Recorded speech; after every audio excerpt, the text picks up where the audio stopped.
Hey guys, Tina here. Today I'm bringing you a non-spoilery review of the Royal Trilogy by Erin Watt. Now this trilogy consists of Paper Princess, Broken Prince and Twisted Palace. So first, trigger warnings for sexual content, physical violence as well as bullying. So this is a new adult series that I have been hearing a bit here on BookTube, and it piqued my interest and I decided to pick it up.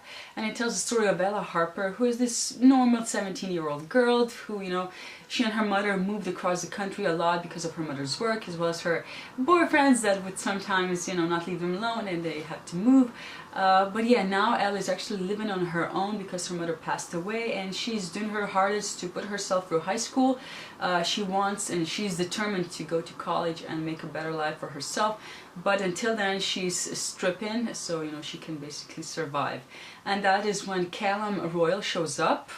He has been looking for her because he believes that she is his best friend's daughter, and now that his best friend has died, he wants to be her guardian and and offer her a better life. And Ella resists because basically this is a stranger, she doesn't know him, and he more or less kidnaps her and flies her across the country and just more or less dumps her in his mansion where he is living with his 5 sons. Now his 5 sons all have very strong personalities, and they also have a very bad relationship with their father, and seeing him bring this girl into their lives and just treat her like a princess does not go over well with them, and they make her life miserable. They want her gone, and they're really working hard to make that happen. Now Ella as a character is a very strong girl. She's a fighter, a survivor. She has this goal in mind, and she's determined to reach it despite all the obstacles that are appearing in her way. And she has a tough start in this new private school that she's at. There's a lot of bullying, and she's sort of isolated because the royal boys are making her school life, her home life miserable. So the royal brothers, as I mentioned, all have strong characters. They also have various issues that they're basically not dealing with. A few years back, their mother died and they blame their father for that, so they just disobey him. They do whatever they want basically and just disregard anything that he says.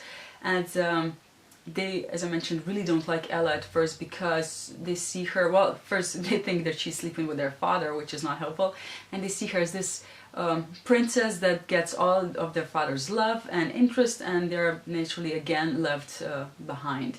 Out of these brothers, the most important one is Reed, who is the one that's most adamant to get rid of Ella, and they fight tooth and nail, and sometimes they're pretty similar. They're very strong-willed, both of them, and they clash a lot.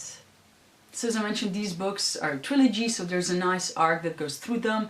My favorite book was definitely book 1, my least favorite was the second one, and at the end the conclusion was fairly okay. I think all the issues were not resolved, at least for me, and I think we could definitely expect books about the other brothers that were not so prominent in these books to, show up eventually. But the thing is, these are new adult books, so you basically know what to expect. And yes, there's quite a lot of sexual content in them. There's even some non-consensual content between teenagers and adults. But what really sort of annoyed me was the amount of violence in them. Basically every conflict is solved either with bullying or fighting. And okay, so the guys have these issues, they solve them that way.